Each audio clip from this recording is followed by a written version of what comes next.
Sa mga bago sa channel namin, spearfishing and adventure is our way of life. We travel around trying to find that fish of a lifetime. Biyahe tayo sa Pag-asa, isang kontrobersyal na isla na naging simbolo ng presensya ng Pilipinas sa West Philippine Sea. Dive and hunt with us and see kung gaano nga ba ka-abundant sa marine life ang lugar na to. And of course, makikita din natin kung anong meron dito at ang mga sitwasyon ng mga kababayan natin sa isla. On the way. Ako si UZ. At ako si Riv. And this is Lurup Spearfishing.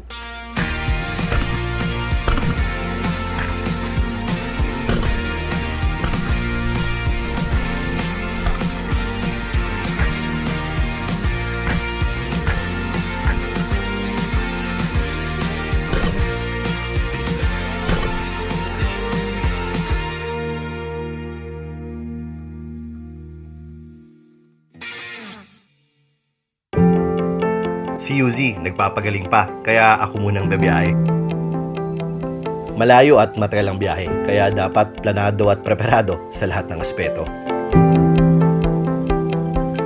Good morning mga palechong! Welcome back to an episode of YouTube channel. Hello! Saan tayo papunta? Tayo. Kalayaan. Ano meron doon? Mga scenery at mainit na panahon.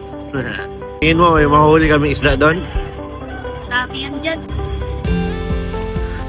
Na-delay ng isang araw ang alis namin, pero finally, eto na mga parechong, paalis na tayo. Ang plano, simula sa puerto, bababa kami ng Bululuyan at dediretso ng Pag-asa. Sinik ng Sunbee Spearfishing nagbukas ng opportunity para makasama ko. Kasama din namin si June Magbuanwan ng Puerto Princesa. Misyon ng local government ng Kalayaan na magdala ng supply sa isla at mag-implement ng mga programa sa Pag-asa Island.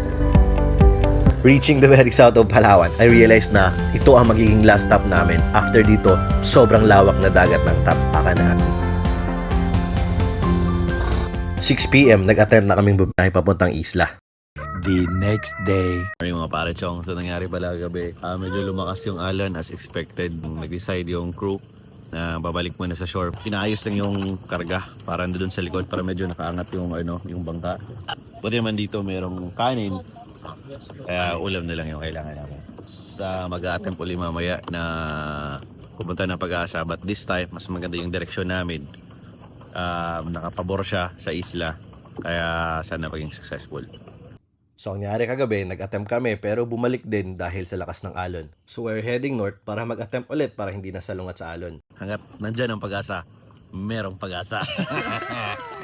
Saka based naman sa forecast, medyo hihina ngayon yung hangin. Kaya let's see. So, we headed north pero dumaong ulit kasi kinailangan bumili ng water pump in case of emergency. More than 400 kilometers ang tatawirin namin from the mainland. Open water yan mga parechong, walang isla kung saan pwede kami magkubli. We are at the mercy of the sea. Kung may emergency o may masirahan kami, a lot of time and resources will be needed para lang ma-rescue kami. Dahan-dahan ko ring na-realize na tama bang desisyon ko. Tensyonado ang isla na pupuntahan namin. Nag-aabang si Gulayat. Kung may aggression silang ipapakita this time, wala talaga kaming magagawa. Pero ito ang naging mission natin sa simula pa lang, na mapakita para ma-appreciate ang ilalim at ibabaw ng dagat sa mga lugar na mahirap puntahan while trying to find that fish of a lifetime. The next day, we are approaching Lawak Island, isa sa mga isla dito sa Kalayaan Group of Islands. It's a good sign, meaning 8 hours away na lang kami papuntang Pag-asa. Lucky enough, pinababa din kami para makita ang isla. Kailangan mo sir, baka may hindi na bumalik. Lawak Island sa isa sa mga isla na Paldo Kalayaan. Last 2023, dineclare po ito as critical habitat for migratory birds. Merong sooty tern, brown nanny, black nanny, greater crested tern. Pag-plantin namin yung chicken na maglagay dito ng parang mga ranger para bantayan yung ating critical habitat. Ikaw, may masabi ka ba dyan? Wala namin sila. There should be thousands of birds dito, pero pag umaga, umaalis pala sila at bumabalik pag gabi. Breeding grounds din pala ito ng mga sea turtles. At ito, may mga itlog na hindi na napisa.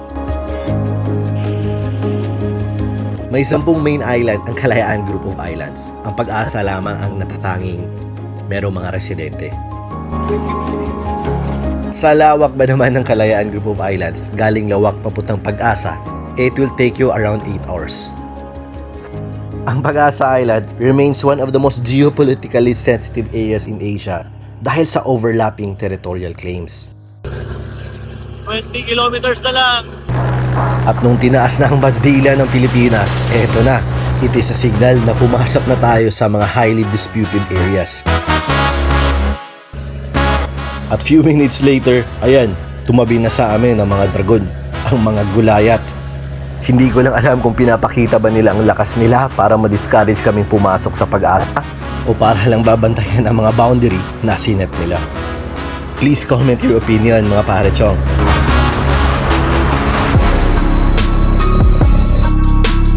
Sa harap lang ng mga isla, ayan, mga Chinese vessels yan mga pare-chong. So it gives you a lot to think about.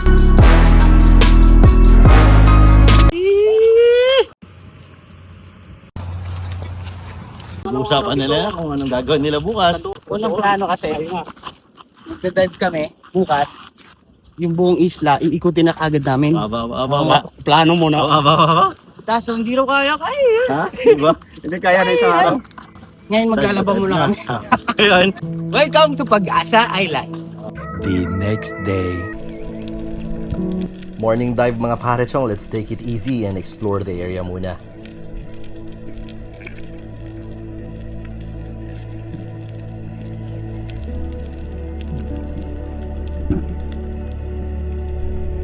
Literally breathtaking mga pare-chong, ang ganda talaga ng scene.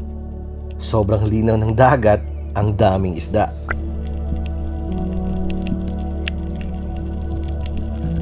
I tried exploring the area talaga muna mga pare-chong. Every dive ko, ganito ang scene. Maraming bait fish, maraming isda.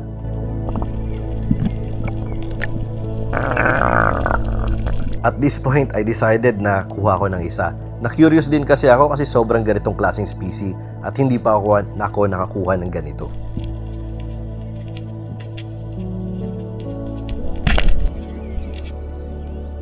Pagkaakyat ko, naging reddish ang kulay ng isda. Itong itsura niya mga pare-chong. Please comment down below kung anong klaseng isda to kasi hindi ko din ma-identify. At ang dami din talagang rainbow runners na bigla na lang lalapit sa'yo. Pero hindi ko na pressure ang sarili ko na kuhain ito.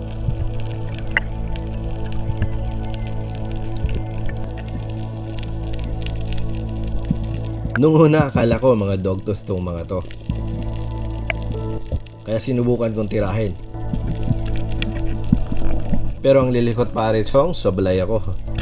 Naisip ko na next shot ko talagang ayusin ko na lang muna para makuha tayo ng puso ng isda.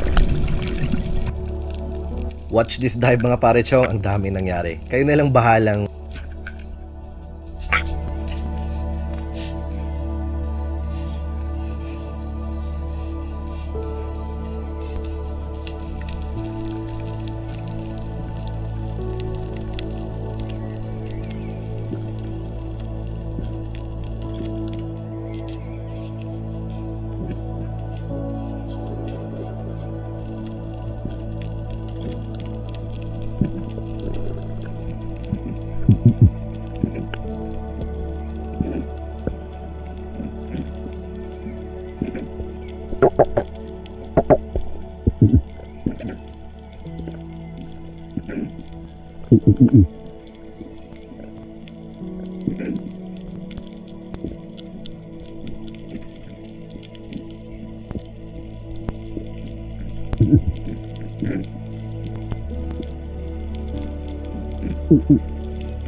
let's analyze the situation, pare chong. Pagdating ko sa kanto, may mga baitfish na sumalubong sa akin. Yun pala, hinahabol sila ng School of Bluefin Trevally. It's a sight na minsan lang natin nakikita, kaya swerte talaga tayo, pare chong. Nagkagulo na ang Bluefin Trevally. I took my time para ma-enjoy ang view. Malilikat din mga trali, mahirap tamaan. Kaya I'm taking my time to select my target. Sa likod nila, may dumating na inakala ko dogtooth tuna. Kaya change target ako. Pero nung nakakommit na ako pare chong, na-realize ko na mga lanuhan pala to. Sayang, dapat bluefin na lang ang tinira ko.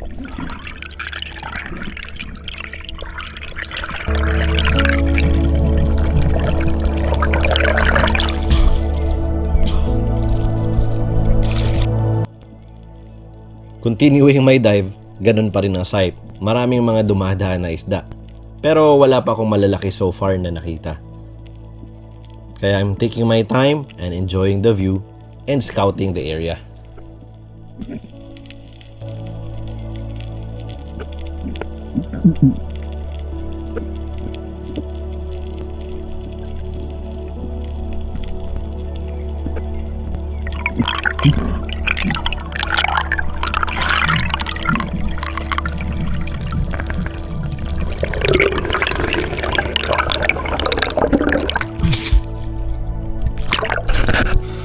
Paano chong? Ulit din.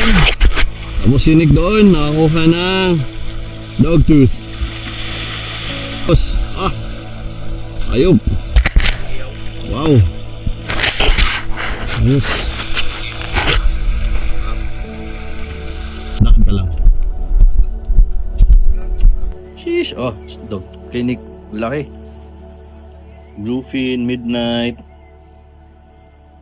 Nanibago kami sa spot mga pare chong para nakakakilig, nakaka-overwhelm. Usapan kasi namin kanina, magkukuridas kami. Tangina, pagdating sa sobrang daming isda, parang hindi naman manira tong mga to. Hindi naman nanguridas. Nawala yung usapan.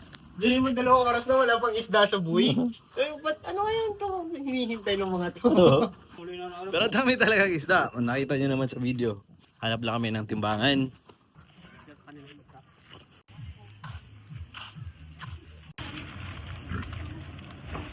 Yan na. 10. Alright. 10 kilos. Kaya Kailangan na daw.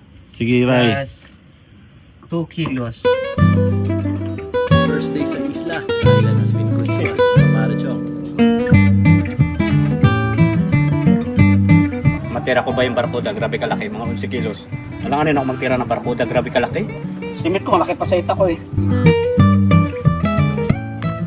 Sino nakadali ng baboy?